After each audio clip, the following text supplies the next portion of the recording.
জাপানে প্রায় ২০ বছর ধরে প্রচলিত একটি ঘটনা রয়েছে। এটি এমন একটি নিষিদ্ধ বিষয় যেটির নাম উচ্চারণ করাও নাকি বিপজ্জনক। বলা হয় এর কথা বললেই ভয়ঙ্কর এক অভিশাপ নেমে আসে। এই ঘটনাটির নাম হল সামেজিমা ঘটনা। সামেজিমা একজন মানুষের নাম। কথায় আছে এই ঘটনার সঙ্গে সম্পর্কিত সব সরকারি নথি ও তথ্য সরকার মুছে ফেলেছে। ইন্টারনেটে বিভিন্ন ফোরামেও এ বিষয়ে কোনো বিস্তারিত তথ্য পাওয়া যায় না। এমনকি কেউ যদি অনলাইনে সামেজিমা ঘটনার কথা তুলতেও যায়, সঙ্গে সঙ্গে অসংখ্য মানুষ তাকে থামানোর চেষ্টা করে। এমনকি পোস্ট মুছে ফেলতে বলা হয়, তা না হলে অস্বাভাবিক মৃত্যুর হুমকি পর্যন্ত দেয়া হয়। কিন্তু ২০২০ সালে এক সাহসী জাপানি পরিচালক এই নিষিদ্ধ ঘটনাটি বড় পর্দায় তুলে ধরার সিদ্ধান্ত নেন। এজন্য তিনি একটি সত্য ঘটনা নির্বাচন করেন, আর সেই সত্য ঘটনার উপর নির্ভর করেই আজকের মুভিটি। গল্পটি শুরু করার আগে আপনাদের সাথে একটি কষ্টের কথা শেয়ার করতে চাই। আপনারা অনেকেই আমার ভিডিও দেখেন, কিন্তু এই ভিডিও দেখার মধ্যে মাত্র 11% মানুষ সাবস্ক্রাইব করেন, আর বেশিরভাগ মানুষই করেন না। এজন্য আমার চ্যানেলটিও এগোতে পারছে না। যদি আপনাদের ভিডিও ভালো লেগে থাকে তাহলে অনুরোধ করছি চ্যানেলটি সাবস্ক্রাইব করে রাখবেন। গল্পের শুরুতেই আমরা নানা নামের একটি মেয়েকে দেখতে পাই। সদ্য বিশ্ববিদ্যালয় থেকে পাশ করায় তার সহপাঠীদের সঙ্গে এখনও তার ঘনিষ্ঠ সম্পর্ক রয়েছে। তারা নিয়মিত আড্ডা ও খাওয়া দাওয়া করত, কিন্তু করোনা মহামারীর কারণে সরাসরি দেখা করার বদলে তারা অনলাইনে মিটিং করতে শুরু করে। একদিন নানা বাড়ি ফেরার আগেই তার বন্ধুরা ফোন করে জানায় সবাই তার জন্য অনলাইনে অপেক্ষা করছে। এজন্য দ্রুত সে নিজের অ্যাপার্টমেন্ট ভবনের নিচে পৌঁছে যায়। নানার অ্যাপার্টমেন্টটি ছিল বেশ পুরনো। লিফটের বোতামগুলোর জীর্ণ অবস্থা দেখলেই তা বোঝা যায়। সে স্বাভাবিক নিয়মে লিফট ডাকে এবং ভেতরে ঢোকে, কিন্তু তখনই অদ্ভুত ঘটনা শুরু হয়। সে দরজা বন্ধ করার বোতাম চাপলেও লিফটের দরজা বন্ধ হয় না। কয়েকবার চাপার পরও একই অবস্থা। নানা প্রথমে লিফট নষ্ট হয়েছে বলে ভাবেনি, বরং তার মনে হচ্ছিল কোনো অশুভ শক্তি যেন তার আশেপাশে আছে। সে লিফট থেকে মাথা বের করে করিডোরের দিকে তাকায়, কিন্তু বাইরে কাউকে দেখা যায় না। চারপাশ একেবারে ফাঁকা। সে আবার ভেতরে ফিরে এসে বোতাম চাপলে হঠাৎ করে লিফট স্বাভাবিকভাবেই কাজ করতে শুরু করে, যেন কিছুই ঘটেনি। নানা বিষয়টি বুঝতে না পারলেও ধরে নেয় যে লিফটে সাময়িক কোনো ত্রুটি হয়েছিল। লিফট চলতে শুরু করায় সে আর বেশি ভাবেনি, কিন্তু এরপর আরও অদ্ভুত ঘটনা ঘটতে থাকে। লিফট যখনই কোনো তলায় থামে, দরজা খুলতেই দেখা যায় বাইরে একজন মহিলা দাঁড়িয়ে আছে। আশ্চর্যের বিষয়, প্রতিটি তলায় একজন করে মহিলা উপস্থিত, যেন তারা আগে থেকে সেখানে অপেক্ষা করছিল। এবার নানার মনে সত্যিই ভয় ঢুকতে শুরু করে। যদি সে একজন সাধারণ মানুষ হতো তাহলে অবশ্যই লিফটে উঠতে চাইত, অথবা বাইরে থাকা কল বাটন চাপলেই হতো। কিন্তু সেই অদ্ভুত মেয়েটিকে কোনো বোতাম চাপতে দেখা যায়নি, অথচ প্রতিটি তলায় সে উপস্থিত ছিল। এরই মধ্যে নানা নিজের তলায় এসে গেছে। এখন আর লিফটের ভেতর দাঁড়িয়ে থাকার উপায় নেই। সাহস সঞ্চয় করে সে বাইরে উকি দেয়। করিডোর আগের মতোই নিস্তব্ধ, কোথাও কোনো মানুষের চিহ্ন নেই। নানা ভাবতে শুরু করে হয়তো গতরাতে অতিরিক্ত ফোন ব্যবহার করে জেগে থাকার কারণে সে ক্লান্ত হয়ে পড়েছে, আর এজন্যই হয়তো ভুল কিছু দেখেছে। কিন্তু ঠিক তখন সে পেছনের আয়নায় ওই একই মহিলাকে দেখতে পায়। ভয়ে নানার শরীরের প্রতিটি লোম দাঁড়িয়ে যায়। সঙ্গে সঙ্গে সে ছুটে নিজের ফ্ল্যাটের দিকে দৌড়ে যায়। তার বাসা করিডোরের একদম শেষ প্রান্তে হলেও খুব বেশি দূর ছিল না। সে দ্রুত চাবি দিয়ে দরজা খুলে ভেতরে ঢুকে পড়ে। এরপর দরজা শক্ত করে বন্ধ করার পরও তার মন শান্ত হচ্ছিল না, তাই সে দরজার ছিদ্র দিয়ে বাইরে তাকায়, কিন্তু বাইরে সত্যি কিছুই ছিল না। নিজেকে শান্ত করার চেষ্টা করে নানা ভাবতে থাকে হয়তো অতিরিক্ত ক্লান্তির কারণেই এসব বিভ্রম হচ্ছে। মুখ ধুয়ে এক গ্লাস পানি খেয়ে কিছুটা স্বাভাবিক হওয়ার পর সে কম্পিউটার চালু করে বন্ধুদের সঙ্গে ভিডিও কলে যোগ দেয়। তার বন্ধুরা ইতিমধ্যে অনেকক্ষণ ধরে আড্ডা দিচ্ছিল। নিচের বাম কোণে থাকা ছেলেটির নাম হলো রুকি। সে ভূতপ্রেত ও অলৌকিক বিষয় নিয়ে ভীষণ আগ্রহী। অবসর পেলেই বিভিন্ন ভৌতিক জায়গায় গিয়ে ভিডিও ধারণ করে। নানা ভিডিও কলে যোগ দেওয়ার আগেই রুকি তার নতুন ধারণ করে একটি ভিডিও বন্ধুদের দেখাচ্ছিল। ভিডিওতে দেখা যাচ্ছিল সে একটি বহুদিনের পরিত্যক্ত পুরনো ভবনে অনুসন্ধান করতে গেছে। কথা বলার সময় হঠাৎ করে ভিডিও কলে থাকা সকলের দৃষ্টি যেন নানার পেছনের দিকে চলে যায়। মনে হচ্ছিল কোনো কিছু ধীরে ধীরে তার দিকে এগিয়ে আসছে। নানা স্ক্রিনের দিকে তাকিয়ে থাকায় প্রথমে কিছুই টের পায়নি, কিন্তু হঠাৎ চোখ পড়তে সে দেখতে পায় তার পেছনে সাদা পোশাক পরা এক মহিলা দাঁড়িয়ে আছে। আরও ভয়ের বিষয় হলো এই মহিলাটিকে দেখতে ঠিক সেই মহিলার মতো যাকে সে কিছুক্ষণ আগে লিফট থেকে দেখেছিল। নানা ভয় পেয়ে সঙ্গে সঙ্গে পেছনে তাকায়, কিন্তু সেখানে কেউ ছিল না। এদিকে রুকি নিজের অনুসন্ধান অভিযানের গল্প বলেই চলেছে। সে জানায় সেদিন সে একা যায়নি, তার সঙ্গে ছিল জিন এবং আজমি। ভিডিও কলে ওপরের মাঝখানে থাকা মেয়েটি জিন আর নিচের ডান কোণে থাকা মেয়েটি আজমি। তবে আজমি তখনও অনলাইনে আসেনি। রুকি বলে অনুসন্ধানের দিন তেমন কোনো অস্বাভাবিক ঘটনা ঘটেনি, কিন্তু অদ্ভুত কারণে আজমি ভীষণ ভয় পেয়ে গিয়েছিল। সে এবং জিন ভেবেছিল আজমি হয়তো একটু বেশি ভীতু, তাই বিষয়টি আর গুরুত্ব দেয়নি। এরই মধ্যে আজমি অবশেষে অনলাইনে আসে, কিন্তু তার মুখ দেখা যায় না, শুধু তার প্রোফাইলের ছবি দেখা যাচ্ছিল। বন্ধুরা মজা করে বলতে থাকে হয়তো আজমি এইমাত্র ঘুম থেকে উঠেছে, তাই মুখ দেখাতে লজ্জা পাচ্ছে। কিন্তু সবাই যখন এসব নিয়ে হাসাহাসি করে, তখন হঠাৎ আজমির ভিডিও কল থেকে কারোর চিৎকার শোনা যায়। কণ্ঠস্বর শুনেই সবাই বুঝতে পারে এটি আজমির প্রেমিকের গলা, কিন্তু তার কণ্ঠে ছিল প্রচণ্ড রাগ আর হতাশা। সে চিৎকার করে বলতে থাকে, সব তোমাদের দোষ, সবই তোমাদের দোষ, তোমরাই এর জন্য দায়ী। সে একই কথা বারবার বলতে থাকে, যেন কোনো অদৃশ্য শক্তি তাকে ভর করেছে। বন্ধুরা হতভম্ব হয়ে যায়, কেউই বুঝতে পারছিল না আসলে কি ঘটছে। এরপর আজমির ক্যামেরা হঠাৎ চালু হয়ে যায়। সেখানে দেখা যায় তার প্রেমিক ফোন হাতে নিয়ে ঘরের ভেতরে ঢুকছে। এ সময় দেখা যায় আজমি বিছানায় নিথর হয়ে শুয়ে আছে, তার মুখে মাস্ক পরানো। দেখে বোঝা যাচ্ছে না সে ঘুমাচ্ছে নাকি অন্য কিছু হয়েছে। কিছুক্ষণ পর তার প্রেমিক এগিয়ে গিয়ে আজমির মুখের মাস্ক খুলে ফেলে। তারপর যা দেখতে পায় তাতে সকলের চোখ কপালে উঠে যায়। আজমির চোখ দুটো সম্পূর্ণ সাদা হয়ে গেছে, আর তার মুখ সুই সুতা দিয়ে সেলাই করে বন্ধ করে দেওয়া হয়েছে। এরপর তার প্রেমিক প্রচণ্ড রেগে সবাইকে জিজ্ঞাসাবাদ করতে থাকে। ক্যামেরার খুব কাছে মুখ এনে সে চিৎকার করে বলে, তোমরা ওকে কোথায় নিয়ে গিয়েছিলে?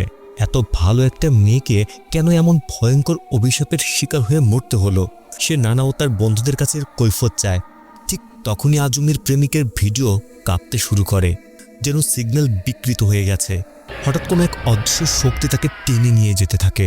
সে আতঙ্কে সাহায্যের জন্য চিৎকার করে, কিন্তু তাকে বাঁচানোর মতো সেখানে কেউ ছিল না। সবাই শুধু দেখতে থাকে তাকে মেঝের ওপর টেনে নিয়ে যাওয়া হচ্ছে। এরপর ভিডিও থেকে ভারী বস্তু দিয়ে আঘাত করার শব্দ শোনা যায়, আর সাথে সাথেই সংযোগ বিচ্ছিন্ন হয়। ঘটনাটি এত দ্রুত এবং এত অস্বাভাবিকভাবে ঘটে যে সবাই কিছুক্ষণ স্তব্ধ হয়ে থাকে। হুশ ফিরতে তারা পুলিশকে ফোন করার চেষ্টা করে, কিন্তু অবাক করার বিষয় হলো কারোর ফোনে কোনো সিগন্যাল ছিল না। এবার সবাই বুঝতে পারে বিষয়টা সত্যিই অস্বাভাবিক। তারা রুকিকে জিজ্ঞেস করে আগের দিন তারা ঠিক কোথায় গিয়েছিল। দেখে মনে হচ্ছিল রুকি যেন কিছু লুকাচ্ছে। সে অনেকক্ষণ ইতস্ত করতে থাকে, কিন্তু জিন আর চুপ থাকতে পারে না। অবশেষে সে বলে ফেলে পরিত্যক্ত বাড়িতে অনুসন্ধান করার সময় আজমি হঠাৎ করে খুব অদ্ভুত আচরণ করতে শুরু করেছিল। আজমি বারবার বলছিল সে কিছু একটা দেখেছে, কিন্তু জিন এবং রুকি দুজনেই ভেবেছিল আজমি ভয়ে ভুল কিছু দেখেছে। রুকির সঙ্গে সঙ্গে নিজের পক্ষ নিয়ে বলে, আজমি যে ঘরগুলোতে আত্মা দেখেছে বলে দাবি করেছিল, আমি নিজে সেগুলোতে ঢুকে পরীক্ষা করেছি, সেখানে তো কিছুই ছিল না। কিন্তু বাস্তবতা হলো আজমি এখন মৃত। আর কিছুক্ষণ আগে তার প্রেমিক বারবার অভিশাপ কথাটা বলছিল। তখন নানা অনুমান করে বলে, তাহলে কি ওই ঘটনাটার সঙ্গে এর কোনো সম্পর্ক আছে? কথা শেষ করার আগেই অন্য সবাই তাকে থামিয়ে দেয়। তারা আতঙ্কিত কণ্ঠে বলে, না, নামটা উচ্চারণ করবে না, একদমই না। কিন্তু ততক্ষণে দেরি হয়ে গেছে। নানার মুখ থেকে বেরিয়ে যায় সেই নিষিদ্ধ নাম, সামেজিমা ঘটনা। নামটি উচ্চারণ হওয়ার সঙ্গে সঙ্গেই সবার ঘরের আলো নিভে যায়। মনে হচ্ছিল যেন কোনো অদৃশ্য শক্তি তাদের জানিয়ে দিল, এখন তোমরাও অভিশপ্ত। নানা বুঝতে পারছিল না শুধু তার বাসার আলো নিভেছে, তাকে সবারই একই অবস্থা। সে বন্ধুদের জিজ্ঞেস করতে চায়, কিন্তু তখনই ভিডিও কল সম্পূর্ণভাবে বিচ্ছিন্ন হয়ে যায়। 5 জন বন্ধু এক মুহূর্তে একে অপরের সঙ্গে যোগাযোগ হারিয়ে ফেলে। নানা তাড়াতাড়ি উঠে গিয়ে বাড়ির সার্কিট ব্রেকার পরীক্ষা করে, কিন্তু সবকিছু স্বাভাবিক ছিল। কোনো সুইচ পড়ে যায়নি, কোনো ফিউজও পুড়ে যায়নি। সে যখন বুঝতে পারছিল না কি করবে, ঠিক তখনই বাড়ির দরজায় কড়া নাড়ার শব্দ শোনা যায়। নানা ভয়ে দরজার ফাঁকা জায়গা দিয়ে বাইরে তাকায়, কিন্তু বাইরে ছিল শুধু ঘন অন্ধকার, কিছুই দেখা যাচ্ছিল না। নানা প্রথমে ভেবেছিল দরজার ওপাশে শুধু অন্ধকার, কিন্তু সেই অন্ধকারটা যেন স্বাভাবিক রাতের অন্ধকারের মতো লাগছিল না। সন্দেহ হয় সে আবার দরজার ছিদ্র দিয়ে তাকায়। তখন সে বুঝতে পারে যেটাকে সে অন্ধকার ভেবেছিল আসলে সেটি ছিল কারো চোখের মণি। ভয়ে নানার আত্মা কেঁপে ওঠে। সে দ্রুত সব দরজার ছিটকিনি আটকে দেয়। এরপর জানালার পর্দা সরিয়ে বাইরে তাকায় আসলে কি হচ্ছে তা বোঝার জন্য। বাইরে ছিল গভীর অস্বাভাবিক অন্ধকার। চারপাশ যেন অদ্ভুত সাদা কুয়াশা বা ফ্যাকাশে আবরণে ঢেকে আছে। হঠাৎ জানালার বাইরে একটি সাদা হাত দেখা দেয়। এটা দেখা মাত্র নানা চমকে ওঠে। এবার তার আর কোনো সন্দেহ থাকে না, সত্যি তাকে অনুসরণ করছে কারোর আত্মা। এটি রাত জেগে মোবাইল ব্যবহার করার কারণে হওয়া কোনো বিভ্রম নয়। ঠিক তখনই সে শুনতে পায় বন্ধুরা ভিডিও কলে তার নাম ধরে ডাকছে। ভিডিও সংযোগ আবার ফিরে এসেছে। কথা বলতে গিয়ে সবাই আবিষ্কার করে তাদের সবার সঙ্গেই একই ঘটনা ঘটেছে। সবার বাড়ির বিদ্যুৎ চলে গেছে, সবার দরজাতেই কড়া নাড়ার শব্দ শোনা গেছে, আর বাইরে তাকালে সবাই একই রকম অদ্ভুত সাদা ছায়া দেখতে পায়। রুকি আরও ভয় পেতে থাকে, কারণ আগের দিন সেই পরিত্যক্ত বাড়িতে গিয়েছিল সে, জিন এবং আজমি। এই তিনজনই। আজমি ইতিমধ্যে মারা গেছে। তাহলে কি সত্যি তারা কোনো অভিশাপের শিকার হয়েছে? এই সময় নানা ভয়ে জমে যায়। সে দেখতে পায় জিনের ভিডিও ফ্রেমের পেছনে লম্বা চুলওয়ালা এক কালো ছায়া ধীরে ধীরে এগিয়ে আসছে। ভিডিও সিগন্যাল বারবার আটকে যাচ্ছিল, কিন্তু সেই আত্মাটি একটুও থামছিল না। মুহূর্তের মধ্যে জিনের ভিডিও কল বন্ধ হয়ে যায়। তার নাম গ্রুপ চ্যাট থেকেও হারিয়ে যায়। এরপর আরও ভয়ঙ্কর ঘটনা ঘটে।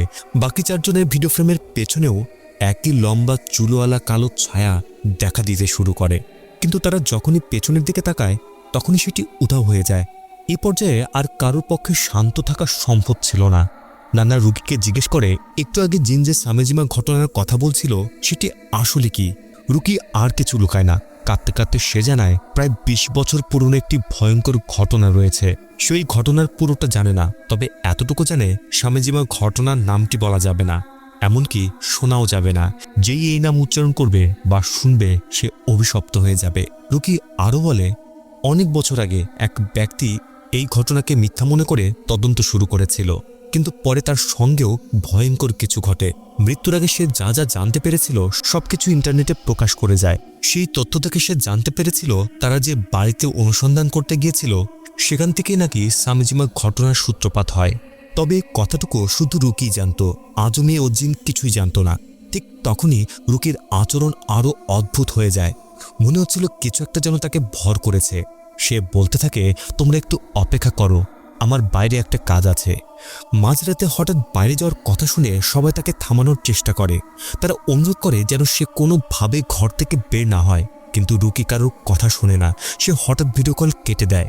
ঠিক সেই সময় জিনের ঘরে যেন কেউ প্রবেশ করে, এমনকি ঘরের আলো জ্বলে ওঠে। প্রথমে সবাই ভয় পেলেও পরে বুঝতে পারে তিনি আসলে বাড়ির মালিক। আশার আলো দেখে বাকিরা দ্রুত তাকে সবকিছু বোঝানোর চেষ্টা করে। তারা কাঁদতে কাঁদতে বলে, আমরা সবাই এখন অভিশপ্ত, আপনার ভাড়াটি আজমি খুন হয়ে গেছে। তারা বাড়িওয়ালাকে অনুরোধ করতে থাকে, দয়া করে পুলিশে ফোন করুন, আমাদেরকে বাঁচান। কিন্তু বাড়িওয়ালা তো আর কোনো ছোট শিশু নন যে যা শুনবে তাই বিশ্বাস করবে। এজন্য তিনি নিজে আজমির ঘরে গিয়ে বিষয়টি যাচাই করার সিদ্ধান্ত নেন। অবাক করার বিষয় হলো সেখানে কোনো লাশ পাওয়া যায়নি। ঘরে শুধু একটি খোলা মদের বোতল পড়েছিল। বাড়িওয়ালা মনে করেন এই তরুণ তরুণীরা অনলাইনে মদ্যপান করে মাতাল হয়ে আজেবাজে কথা বলছে। বিরক্ত হয়ে তিনি ভিডিও কল কেটে দেন। ফলে বাকিরা আবারও হতাশায় ডুবে যায়। এমন সময় রুকির ভিডিও হঠাৎ আবার সংযুক্ত হয়।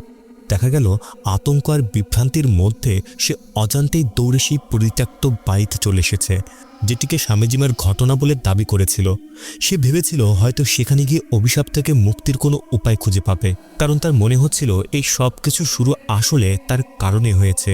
বন্ধুদের বিপদে ফেলার অপরাধবোধে সে ভীষণ কষ্ট পাচ্ছিল, কিন্তু সেখানে পৌঁছে সে বুঝতে পারে বড় ভুল করে ফেলেছে সে। বাড়িটি যেন কোনো অশুভ শক্তির দখলে ছিল। চারপাশে এক অস্বাভাবিক ভয়াবহ পরিবেশ। রুকি তখন অনুতপ্ত হয়ে পড়ে।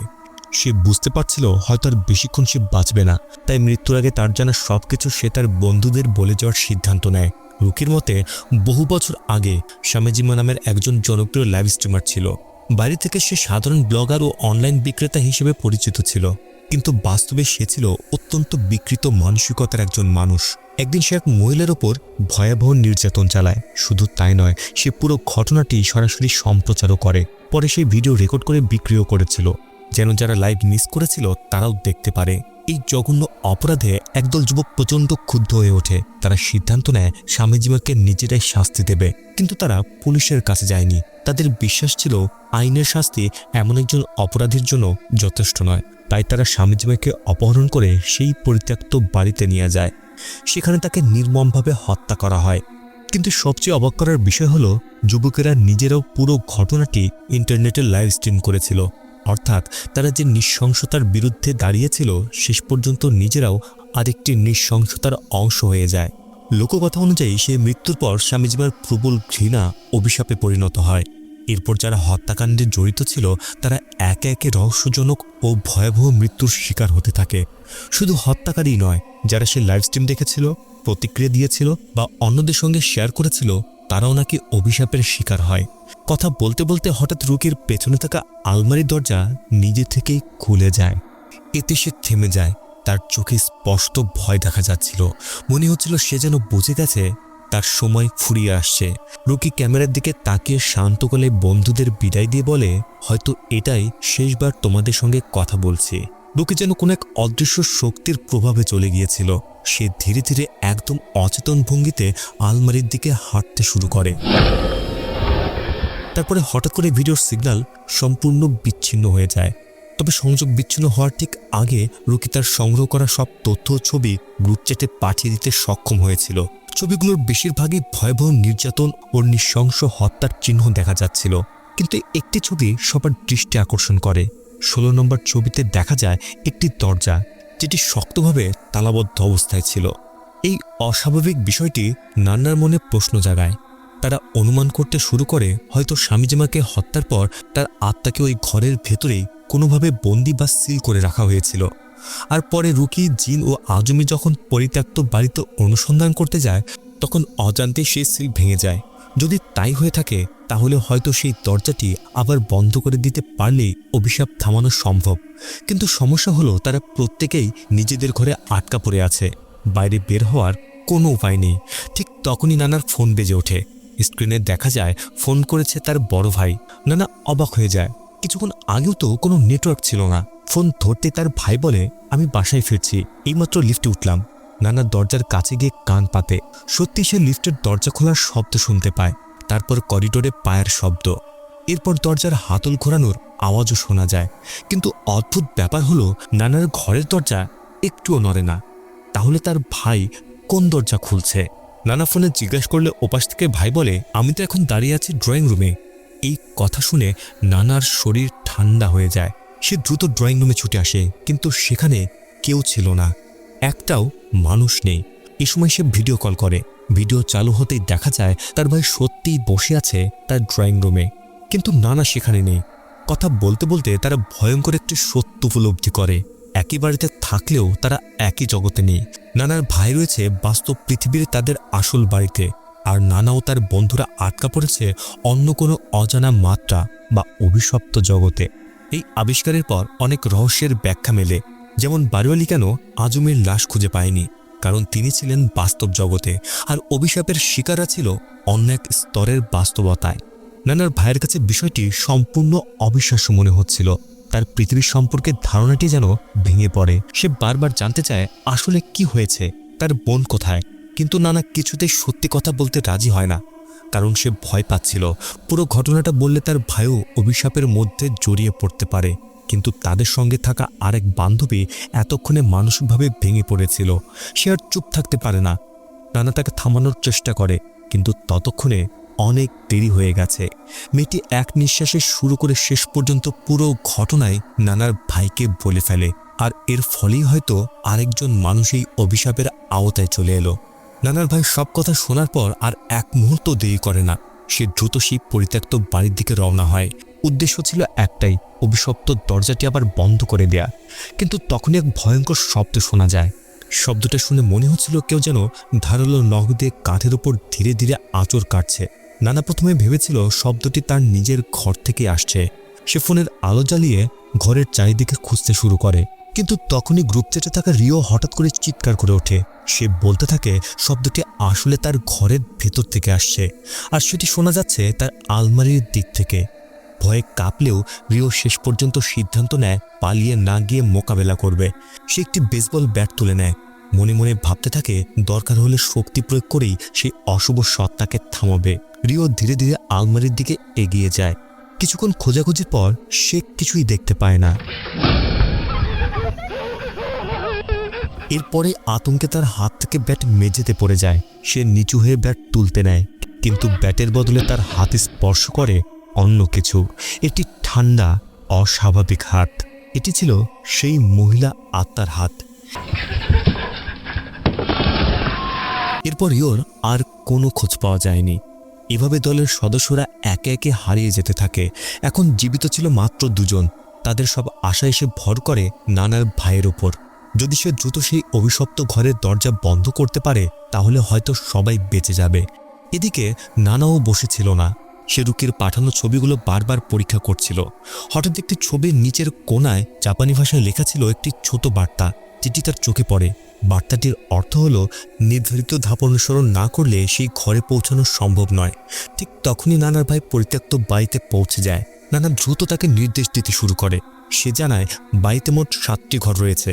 তার ভাই ও বোনের নির্দেশ মেনে একে একে ঘরগুলো পরীক্ষা করতে থাকে। প্রথম কক্ষে একটি বিছানার উপর কিছু কাটা চুল এবং একটি কাঁচি পাওয়া যায়, আর জানালার কাছে লেখা ছিল অহংকার। দ্বিতীয় কক্ষে ছিল রক্তমাখা একটি দড়ি। ধারণা করা হয় স্বামীজীকে প্রথমে সেখানে বেঁধে নির্যাতন করা হয়েছিল। সেই কক্ষের কাছে লেখা ছিল অলসতা। এখানে আমাদের কাছে গল্পের একটি রহস্যের অংশ পরিষ্কার হয়। বাড়ির প্রতিটি কক্ষ মানুষের একটি করে পাপের প্রতীক। মোট 7টি কক্ষ মিলিয়ে তারা প্রতিনিধিত্ব করছে খ্রিস্টীয় ধারণার 7টি মারাত্মক পাপকে। তৃতীয় কক্ষ পরীক্ষা করার সময় হঠাৎ নানার ভাইয়ের পেছনে সেই আত্মাটি চলে আসে। ভিডিও কলের দৃশ্যটি দেখে নানা চিৎকার করে বলে ওঠে, দৌড়াও। তার ভাই প্রাণপণে দৌড়ে কাছের একটি বাথরুমে ঢুকে পড়ে। সেখানে আয়নার উপর লেখা ছিল লোভী। অন্যদিকে বেঁচে থাকা আরেক বন্ধুর ভিডিও ফ্রেম অস্বাভাবিকভাবে কাঁপতে শুরু করে। মনে হচ্ছিল এবার তারই পালা। সময় দ্রুত ফুরিয়ে আসছিল। নানার ভাই আর সময় নষ্ট না করে নির্ধারিত ক্রমে একের পর এক কক্ষ পার হতে থাকে। অবশেষে সে 6 নম্বর কক্ষে পৌঁছায়। অবাক করার বিষয় হলো এই কক্ষটি অন্যগুলোর মতো ছিল না। এখানে কোনো রক্তের দাগ নেই, কোনো নির্যাতনের চিহ্ন নেই, বরং ঘরটি ছিল অত্যন্ত পরিষ্কার, পরিপাটি এবং অস্বাভাবিকভাবে শান্ত। কিন্তু এই নীরবতায় হয়তো আরও বড় কোনো বিপদের ইঙ্গিত দিচ্ছিল। এই কক্ষটি দেখতে বেশ পরিষ্কার পরিচ্ছন্ন ছিল, কিন্তু ঘরের আলমারিটি মোটেও স্বাভাবিক মনে হচ্ছিল না। ভেতর থেকে অদ্ভুত ও ভয়ঙ্কর শব্দ ভেসে আসছিল। সাহস করে কাছে গিয়ে দেখার পর জানা যায় সেখানে ছিল আগে নিখোঁজ হয়ে যাওয়া বন্ধু। এদিকে বেঁচে থাকা বান্ধবীটিও অস্বাভাবিকভাবে আচরণ করতে শুরু করে। সে বিছানায় নিথর হয়ে বসেছিল, যেন প্রাণহীন কাঠের পুতুল। অন্যদিকে নানার ভাই এক কক্ষ থেকে আরেক কক্ষে ছুটে বেড়াচ্ছিল। সম্ভবত সে তখন মনে মনে ভীষণ অনুতপ্ত ছিল সে কেন এই জায়গায় এসেছিল। কিন্তু এখন আর ফিরে যাওয়ার সুযোগ নেই। তার সামনে একটাই পথ, সপ্তম ও শেষ কক্ষটি খুঁজে বের করা। শেষ পর্যন্ত 7ম কক্ষটি সে খুঁজে পায়। তাদের ধারণা ছিল এই ঘরের দরজাটি বন্ধ করতে পারলেই অভিশাপের সমাপ্তি ঘটবে। সে দরজাটি বন্ধ করে দেয়, কিন্তু ঠিক সেই মুহূর্তেই অদ্ভুত ঘটনা ঘটে। নানার ভাই এবং তার বান্ধবীর ভিডিও সংযোগ একসঙ্গে বিচ্ছিন্ন হয়ে যায়। এরপর যখন নানার ভাই আবার ভিডিও কল চালু করার চেষ্টা করে, তখন সে বুঝতে পারে সে আটকা পড়েছে একটি অন্ধকার অচেনা স্থানে। চারপাশে শুধু ঘন কালো অন্ধকার। সে মরিয়া হয়ে দরজায় ধাক্কা দিতে থাকে। আর আশ্চর্যের বিষয় হলো নানা নিজের বাসা থেকেও ঠিক একই ধাক্কার শব্দ শুনতে পাচ্ছিল। কিন্তু এবার সে নিশ্চিত হতে পারছিল না বাইরে থেকে দরজায় যে আঘাত করছে সে কি সত্যি তার ভাই নাকি অন্য কিছু। কারণ কিছুক্ষণ আগেও তো তারা একই বাস্তবতায় ছিল না। ভয়কে উপেক্ষা করে নানা শেষ পর্যন্ত দরজা খোলার সিদ্ধান্ত নেয়। দরজা খুলতেই সে দেখে বাইরে এখনও সেই সাদা কুয়াশা ভেসে বেড়াচ্ছে। আর তার ঠিক সামনে নানার ভাই মাটিতে লুটিয়ে পড়ে। তার পুরো শরীর শক্ত হয়ে গেছে, চোখ দুটো খোলা কিন্তু প্রাণহীন। নানা আতঙ্কিত হলেও কৌতূহল সামলাতে পারে না। সে কুয়াশার দিকে তাকিয়ে থাকে। হঠাৎ সেই সাদা কুয়াশার মধ্য থেকে একটা ভয়ঙ্কর আত্মা বেরিয়ে আসে। ছায়াটি ধীরে ধীরে নানার দিকে এগিয়ে আসছিল। তারপর অদ্ভুতভাবে মাথা থেকে পা পর্যন্ত তাকে দেখতে শুরু করে। গল্পের ব্যাখ্যা অনুযায়ী এটি হলো স্বামীজিমার পাপময় আত্মা। জীবিত অবস্থায় সে নাকি বিকৃত মানসিকতার মানুষ ছিল, আর সেই চরিত্রের ছাপ তার আত্মাতেও রয়ে গেছে। এখানে গল্পটি আরেকটি মোড় নেয়। আসলে প্রথম দিক থেকে আমাদেরকে জানানো হয়েছিল যারা স্বামীজিমার ঘটনা সম্পর্কে জানে তারা সবাই হয়তো মারা যায়, কিন্তু আসলে তখনও একজন বেঁচে ছিল। সে হলো জিনের বাড়িওয়ালা। একদিন তিনি ফোনে নিজের এক বন্ধুর সঙ্গে গল্প করছিলেন। আলাপের সময় তিনি সম্প্রতি ভয়ঙ্কর ঘটনাগুলোর কথা উল্লেখ করেন। তিনি বলেন নিহতদের মধ্যে একজন ছিল তার ভাড়াটিয়া। তারপর কিছুক্ষণ ভেবে তিনি আরও বলেন, মনে হচ্ছিল ওরা কিছু একটার কথা বলছিল। কি যেন স্বামীজিমার ঘটনা। নামটি উচ্চারণ করার সঙ্গে সঙ্গেই বাইরে থেকে জোরে জোরে দরজায় কড়া নাড়ার শব্দ ভেসে আসে। তিনি বুঝতেই পারেননি সেই মুহূর্তে তিনি এবং ফোনের অপর প্রান্তে থাকা তার বন্ধুও অভিশাপের অংশ হয়ে গেছেন। গল্পটি কেমন লাগলো তা অবশ্যই কমেন্টে লিখে জানাবেন। আর যদি এমন আরও গল্প শুনতে চান তাহলে চ্যানেলটি অবশ্যই সাবস্ক্রাইব করে রাখবেন। দেখা হচ্ছে পরের গল্পতে।